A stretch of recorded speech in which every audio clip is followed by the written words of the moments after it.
오늘 시인은 친구들을 바라보며 안타까움을 표현하고 있습니다. 내가 여호와께 피하였거늘 너희가 내 영혼에게 새같이 내 산으로 도망하라 함은 어찌함인가. 오늘의 시편도 다윗의 시입니다. 다윗은 고난과 환난 때 여호와께로 늘 도망쳤으며 여호와의 요새로 피하여 그가 지키시는 것을 경험했기에 그는 하나님을 더욱 의지하고 신뢰할 수 있었겠죠. 이것이 신앙에 있어서 굉장한 경험이고 좋은 에너지로 신앙의 선순환을 이루도록 합니다. 그래서 그리스도인들에게는 특히 여호와의 요새로 피하기를 경험하고 하나님의 도우심을 경험한다는 것은 굉장한 축복이 되고 있죠. 물론 그 앞에 있던 시험과 환난은 어려운 일이 맞습니다. 그래서 그 일들이 지나고 나서 그 어려운 일들이 다 지나고 나서 그제서야 우리는 이것이 하나님의 도우심이 있었구나 라고 우리는 하나님께 큰 감사를 표하기도 합니다. 그런데 여러분, 우리는 이러한 상황에서 사람으로서 하나님께만 구하지 않습니다. 내 주변 친구들, 내 주변 이웃들에게 나의 어려움의 상황을 상담하기도 하죠. 오늘 다윗의 상황도 그러했습니다. 환난을 당한 다윗에게 그 친구들이 저 산으로 도망쳐라 라고 말하였죠. 여기서부터가 다윗의 탄식의 시작이었습니다. 여러분, 우리는 가끔 주변의 사람들, 특히 신앙을 가진 사람들 중에 신앙생활에 그렇게 열낼 필요 없어, 적당히 하면 돼, 혹은 시험과 환난 중에 교회는 하루 이틀 안 나가면 되지, 먼저 그 문제를 해결해야지 라는 것을 들으셨을 수도 있을 것입니다. 마치 이들의 말도 그와 같았죠. 산으로 도망쳐서 그 악인으로부터 도망쳐라 라는 것이었습니다. 그러나 사실 그것은 온전한 해결책이 될 수 없습니다. 도망치는 것은 그 악인과의 문제를 결코 해결할 수 없죠. 근본적인 해결은 그 악인에 대한 심판이 필요한 것뿐입니다. 그러나 그들은 상황을 피하기 급급했고 본질을 보지 못했습니다. 그의 다윗은 이렇게 탄식하죠.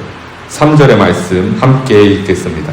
터가 무너지면 의인이 무엇을 하랴. 이 구절이 의미하고 있는 바는 사회적인 시스템이 무너져가고 있음을 말합니다. 악인이 마음이 바른 자를 활로 쏠 수 있었던 그 문제, 실제로 악인들이 그 악인이 죽이려 하고 있는 그 상황에서 하나님을 의지하는 자들은 그 상황에서 아무것도 할 수 없는 상황이 벌어진 것은 분명합니다. 그러니 이 친구들 말, 산으로 도망하라 라고 말한 말도 꽤나 일리가 있어 보이죠.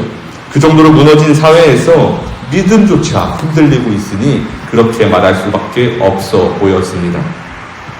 그러나 여러분, 1절의 다윗의 이 고백은 다윗의 삶과 그와 그 다윗과 늘 함께 하시던 하나님을 엿볼 수 있었습니다. 다윗은 모든 시험과 환난 속에서 늘 하나님께로 피하였습니다. 그리고 그를 지키시는, 다윗을 지키시는 하나님을 경험할 수 있었죠.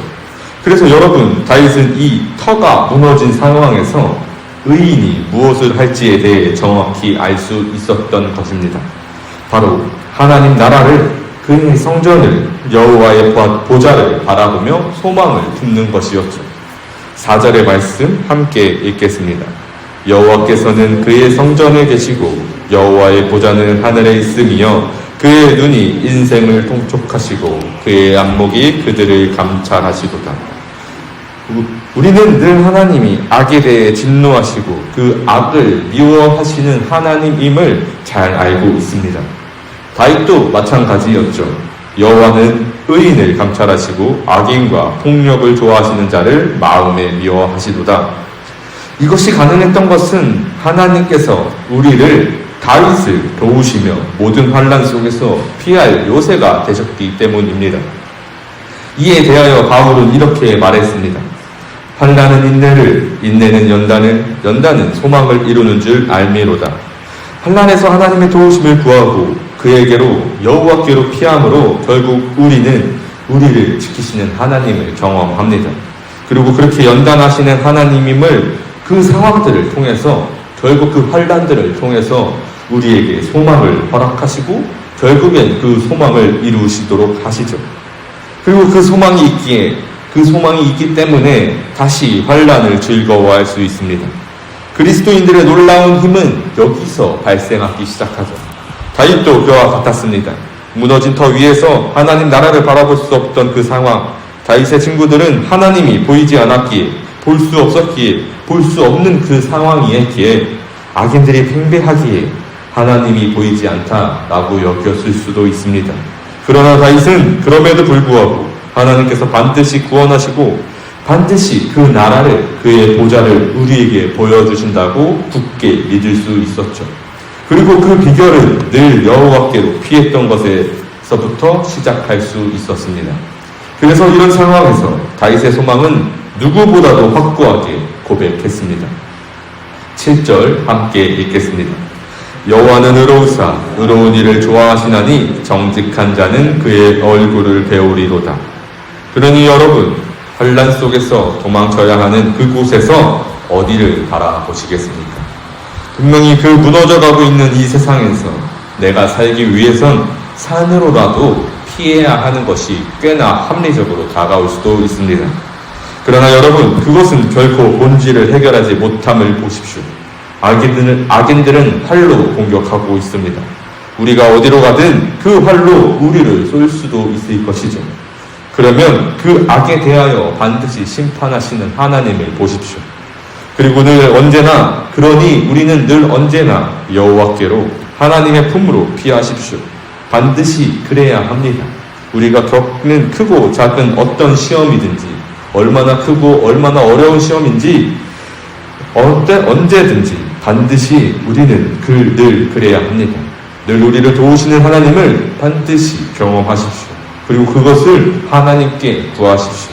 반드시 우리를 구해달라고, 저 악인을 심판하시고 우리를 구원하소서. 그래서 하나님께 피함으로 하나님 나라에 소망을 두십시오. 그래서 세상이 그 터를 무너뜨리더라도, 세상에서 그 터가 무너지더라도 우리는 우리가 돌아갈 그 본향은 결코 무너지지 않고 그 성전에서 우리도 여호와와 함께함으로 견뎌내십시오. 그럴 때 우리는 이 고난을 즐거워할 수 있습니다. 여기서도 하나님이 함께하심을 경험하게 하죠. 여호와는 의로우시며 의로운 일을 좋아하십니다. 그리고 그 의로운 일은 하나님의 말씀을 듣고 그 말씀에 순종하는 것이죠. 그리고 그런 자를 사랑하시는 것이 하나님이십니다. 그리고 사랑하는 자를 반드시 눈동자처럼 지키시죠. 여러분, 우리는 그 어떤 어려움에도 여호와께로 피하여서 무너진 터가 아니라 그 영원한 하나님 나라의 그 성전의 그 보좌에 소망을 두는 저와 여러분이 되기를 간절히 소망합니다.